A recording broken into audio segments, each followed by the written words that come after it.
आइए तो आज हम लोगों के बीच आनंद मोहन चाचा जी हैं और इनसे थोड़ा-सा हम लोग जानेंगे कि आज कल जो चिराग पासवान का रैली हुआ है यहाँ पर। उन्होंने बोला कि हम 243 सीटों पर चुनाव लड़ेंगे। वो बोले तो उन्हीं से न पूछिएगा, है ना। लड़ना चाहिए, सबको आज़ादी है। मतलब ऐसा नहीं ना कि जैसे बीजेपी नीतीश कुमार के साथ अगले बार चुनाव में की, फिर चिराग पासवान को आगे करके इसी तरह करे। क्या फर्क पड़ता है इस सब से। लेकिन जो बोलता है उससे पूछिए, जिससे संबंधित सवाल है, अच्छा होगा कि उन्हीं से पूछिए कि अपनी बात पर अड़ते हैं कि फिर कोई और बात होती है, उन्हीं से पूछना चाहिए। अच्छा क्या मतलब नीतीश कुमार जो है फिर से मुख्यमंत्री बनेंगे या फिर कोई नया चेहरा हो? अभी एनडीए में तो कोई वैकेंसी नहीं है। चिराग पासवान भी दावा ठोक रहे हैं कि अब वो नीतीश तो कुमार कुछ बूढ़े दिन हो गए। पहले बोल के गए हैं कि भाई यहाँ एनडीए में वही रिपीट होंगे। हम तो देखिए अखबार में था बयान। अच्छा ऐसा लगता है कभी कि बिहार में स्वर्ण कभी मुख्यमंत्री बन सकेंगे? अब ये कौन बताया कि नहीं बन पाएंगे कि बन पाएंगे? ये कौन किसने बताया? त्रिया चरित्रम पुरखस्य भाग्यम देवो न जानाति कुतो मनुष्य। तो ये तो कोई नहीं जानता है कि राजनीति में कब क्या होगा, है ना। अच्छा एक और खबर है कि जैसे बीजेपी ने अभी तक केंद्र में किसी राजपूत मंत्री नहीं बनाया। मंत्री, हाँ, ये तो सवाल है कि केंद्र में ही नहीं, केंद्र में तो मंत्री कोई बना ही नहीं।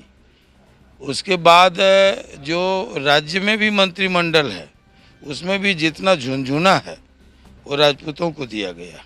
अभी जो सवर्ण आयोग बना, उसमें भी राजपूत को हाशिए पर रखा गया। ये तो बातें हैं और इन सवालों को तो सामना करना पड़ेगा एनडीए को।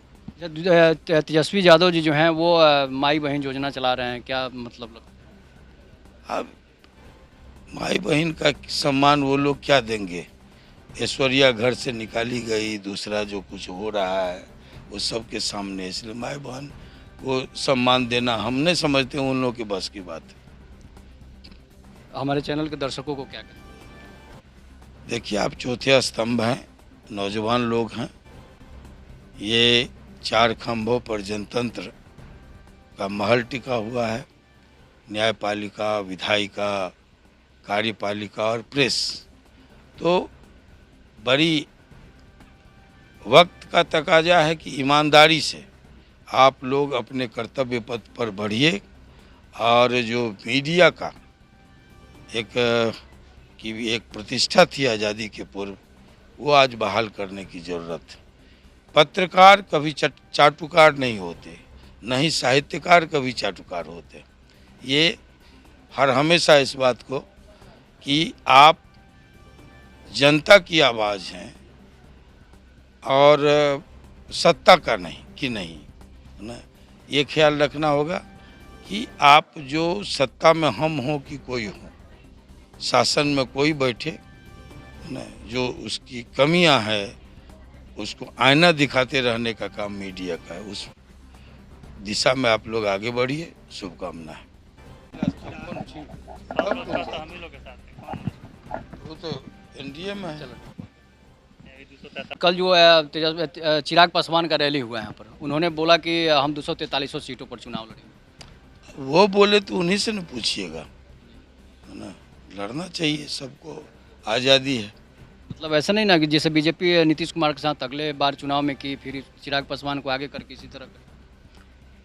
क्या फर्क पड़ता है इस सब से। लेकिन जो बोलता है उससे पूछिए, जिससे संबंधित सवाल है, अच्छा होगा कि उन्हीं से पूछिए कि अपनी बात पर अड़ते हैं कि फिर कोई और बात होती है, उन्हीं से पूछना चाहिए। अच्छा क्या मतलब नीतीश कुमार जो है फिर से मुख्यमंत्री बनेंगे या फिर कोई नया चेहरा हो? अभी एनडीए में तो कोई वैकेंसी नहीं है।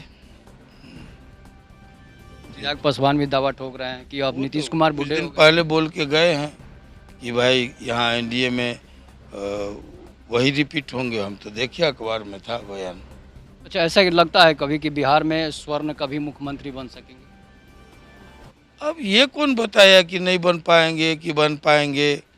ये कौन किसने बताया? त्रिया चरित्रम पुरखस्य भाग्यम देवो न जानाति कुतो मनुष्य।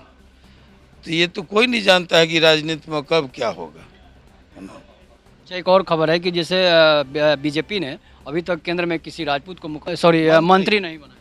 मंत्री, हाँ, ये तो सवाल है कि केंद्र में ही नहीं, केंद्र में तो मंत्री कोई बना ही नहीं। उसके बाद जो राज्य में भी मंत्रिमंडल है उसमें भी जितना झुनझुना है वो राजपूतों को दिया गया। अभी जो सवर्ण आयोग बना उसमें भी राजपूत को हाशिए पर रखा गया। ये तो बातें हैं और इन सवालों को तो सामना करना पड़ेगा एनडीए को। तेजस्वी यादव जी जो हैं वो माई बहन योजना चला रहे हैं, क्या मतलब? अब माई बहन का सम्मान वो लोग क्या देंगे? ऐश्वर्या घर से निकाली गई, दूसरा जो कुछ हो रहा है वो सबके सामने, इसलिए माई बहन को सम्मान देना हम नहीं समझते उन लोगों के बस की बात है। हमारे चैनल के दर्शकों को क्या कहें? देखिए, आप चौथे स्तंभ हैं, नौजवान लोग हैं, ये चार खंभों पर जनतंत्र का महल टिका हुआ है।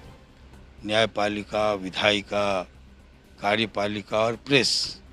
तो बड़ी वक्त का तकाजा है कि ईमानदारी से आप लोग अपने कर्तव्य पथ पर बढ़िए और जो मीडिया का एक प्रतिष्ठा थी आज़ादी के पूर्व वो आज बहाल करने की ज़रूरत है। पत्रकार कभी चाटुकार नहीं होते, न ही साहित्यकार कभी चाटुकार होते। ये हर हमेशा इस बात को कि आप जनता की आवाज़ हैं और सत्ता का नहीं कि नहीं, है ना। ये ख्याल रखना होगा कि आप जो सत्ता में हम हो कि कोई हो, शासन में कोई बैठे, है ना, जो उसकी कमियां है उसको आईना दिखाते रहने का काम मीडिया का है। उस दिशा में आप लोग आगे बढ़िए। शुभकामनाएं।